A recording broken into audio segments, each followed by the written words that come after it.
Hello and welcome back. This is Lauren Kimball for ANI 150, and today we're going to be bringing in the Sci-fi crate into Zbrush for sculpting some details. So if you've never been into Zbrush before, the interface can be a bit intimidating. It works a little different than most 3D software packages, but once you get past the learning curve, it can get to be really fun.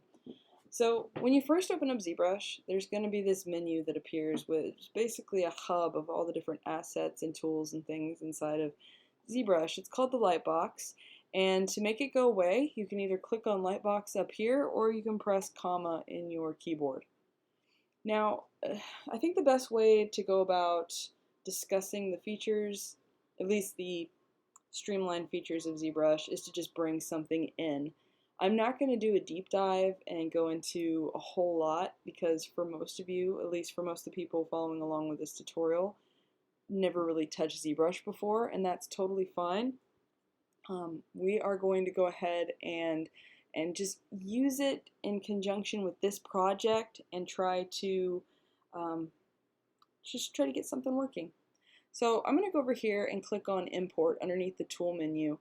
And when I do that, it's going to open up my import folder. And I already had this set to scenes. If it's not set to scenes, you can go to your desktop or wherever you put your project directory and just find that Crate High Poly FBX and open. Now, this little window is going to pop up asking about FBX options. I don't care about importing cameras. Importing materials as subtools is fine. Okay. And you'll notice that over here in the right hand corner, this thumbnail just like rapid fire loaded a bunch of information. And again, every time I click on my canvas, you probably notice these little bits of red showing up. It's because I've, clicked on the canvas. I'm going to press Control N. If you draw anything on this canvas space, just press Control N. Typically it's a bunch of squares that first pop up. Control N will wipe it. Anyway, I've just loaded in this 3D mesh, this crate that we've built into the toolbar here. So now when I draw, instead of drawing a little red box, it's going to draw the crate. Now you could draw a lot of these all day long. This step right here is something that confounds a lot of people who've never been in ZBrush. What is happening? Well, when you first draw in ZBrush or pull something into ZBrush,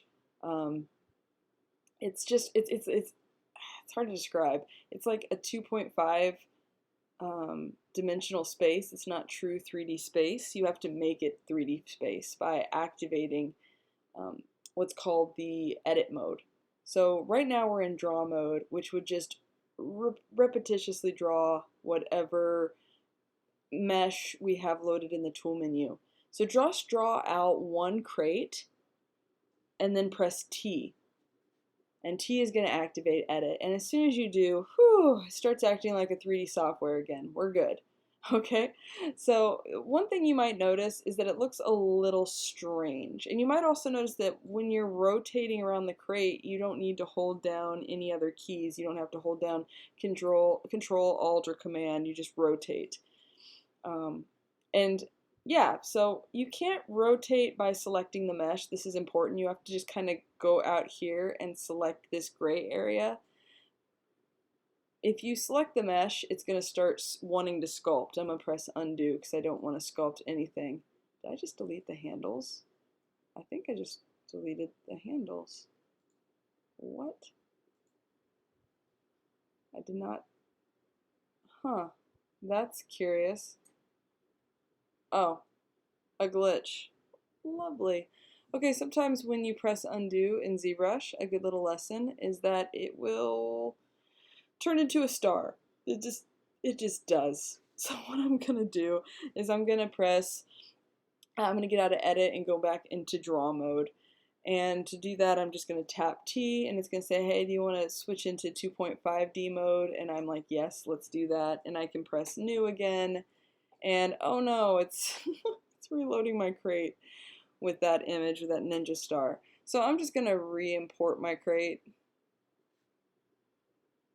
It's taking its sweet time. There we go. Gotta be careful with undo. Cool.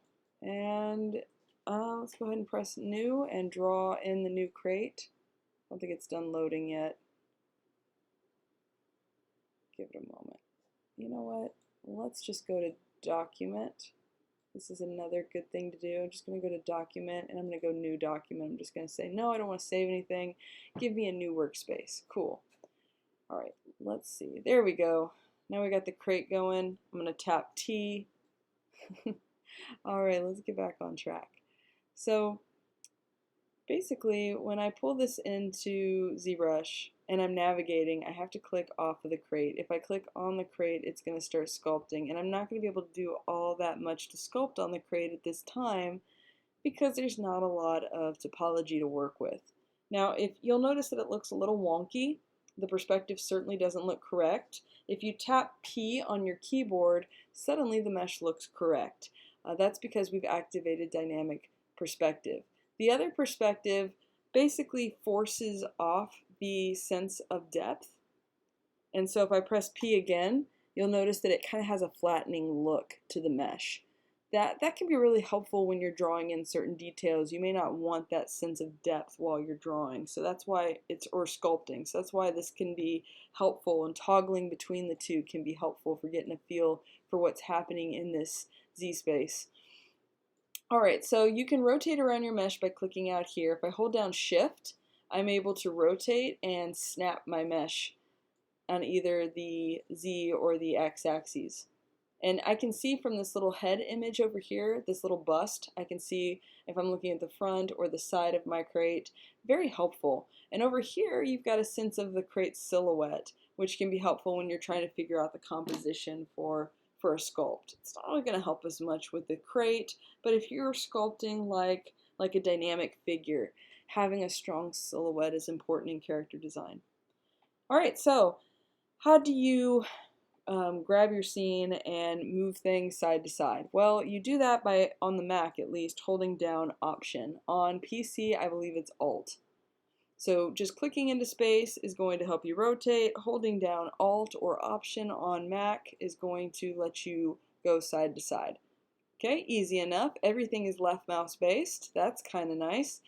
How do you zoom in and out? Well, go ahead and hold down Alt or Option if you're on the Mac and act like you're going to pan.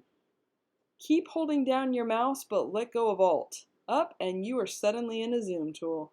I know that's a bit strange, and it takes a little bit to get used to, but that's what we have. That's what we're working with. So if if you have to be off the object in order to rotate or maneuver, and you press F, which brings everything into focus or frames the scene, you're going to find it really hard to rotate or zoom out when you're this close. On the right side of your screen, you'll see that there are these buttons, the move tool, the zoom, and the rotate. Well, you can actually zoom in and out by clicking on these buttons and moving side to side, left to right. So if ever you're too close to your mesh that you can't click out here in space, you can always go over here and grab these tools. It's super helpful. Alright, so another cool feature is you can press Shift P and that activates the ground plane. So if you are someone who really likes the ground plane in Maya, know that there is a ground plane here as well. Alright, so we've talked about rotating, toggling between the move and the zoom and the rotate. Let's talk about actually sculpting on this. So first off, you have this thing called a subtool. So subtools are going to allow us to look at the different parts of our crate. So I'm going to be able to grab this and scroll down, and I can actually select my crate. And I can turn on and off the visibility of the different assets. If I click on my crate and I hold down Shift, it hides everything except that crate. So we're just going to begin with the crate. That's going to keep things pretty easy. And I'm going to press F to frame this crate. Maybe I'll zoom out a little bit. I can use my zoom out tool right here, click and drag. I can hold down Shift and snap. So I'm just going to start sculpting.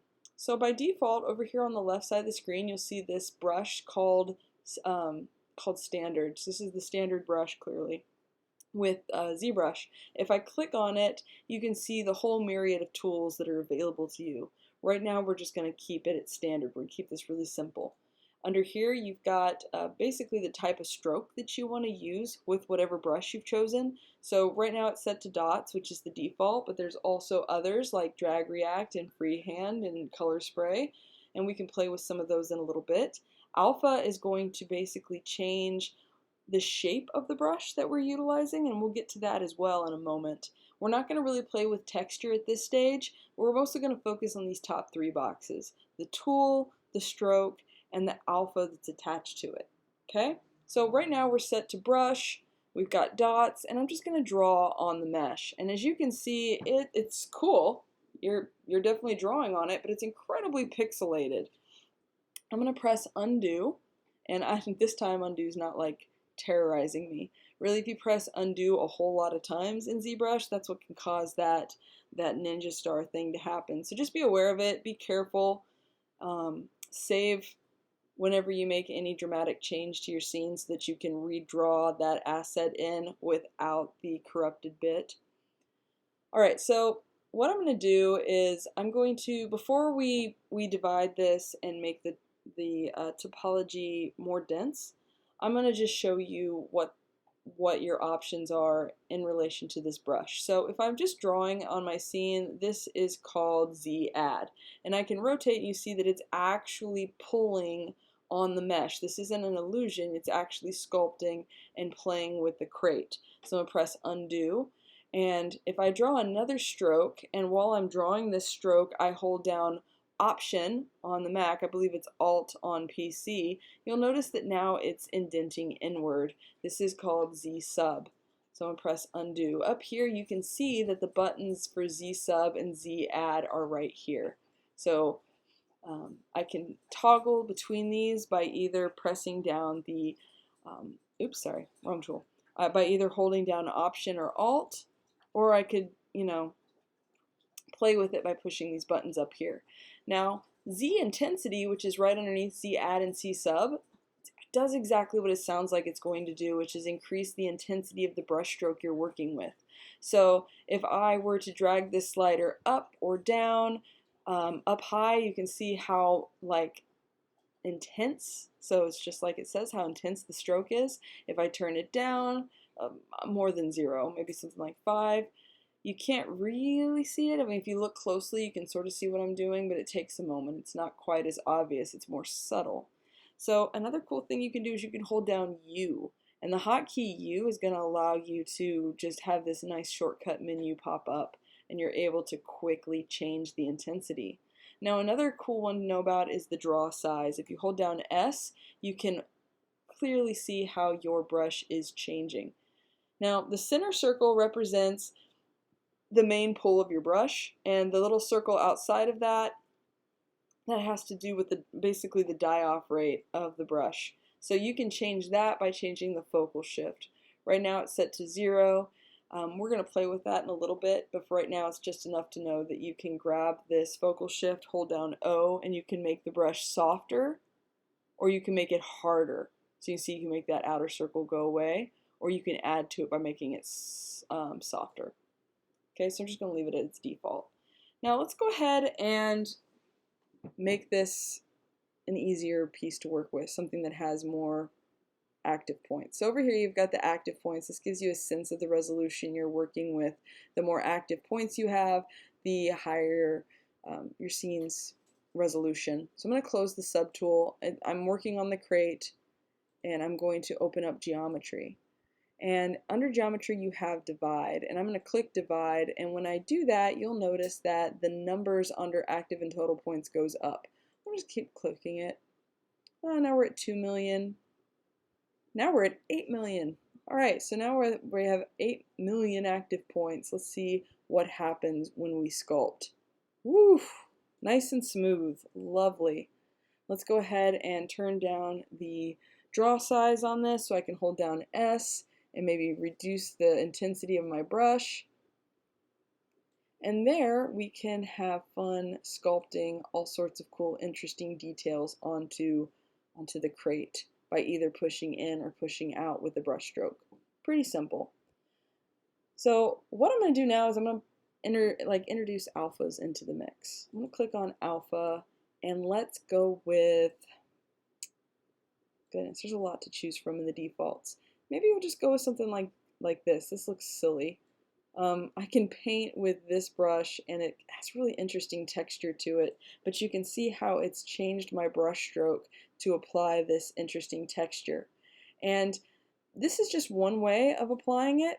We could do a stroke. You could see how the difference between freehand versus no difference there. Sometimes there's difference if you go into the dots and you play with the distance between the dots. Color spray is definitely going to have a difference because you've added an increased number of this particular cutout alpha, and it's more like a splatter. Forgive the police sirens in the background if you can hear them. I don't know what's going on, but alright, so I'm going to click on Drag React. This one's cool. You can grab a single version of whatever it is in the alpha, drag and pull, and you can get that design to show up. Incredibly helpful for decals and the like. Alright, so after you've played with that a little bit and you've kind of experimented with, subtracting and adding from the mesh, another cool feature is pressing down shift. You can actually smooth whatever you have going. I don't know, smooth like density turned down? I don't see why it's not. Shift smooth. Intensity is up high. It's not, oh, there it goes. It's just taking its sweet time. So you can kind of go in and actually soften whatever imprint you have with smooth. And so to activate smooth, you just hold down shift. Alright, so just another useful tool. So I'm going to just press undo. Hope the ninja star doesn't appear. And what we're going to do with the Sci-fi crate, because if we were to minimize the window just a little and look at the reference, there are a whole bunch of options here of things that we could stamp into this crate. This upside down triangle, this circle, this square, these little divots here. I think I'm going to focus on something pretty simple. I'm going to focus on this triangle and these little dots that appear on the corner of the crate. So in our next tutorial, we are going to create our own alphas that are based on these designs, and then we're going to bring them into ZBrush.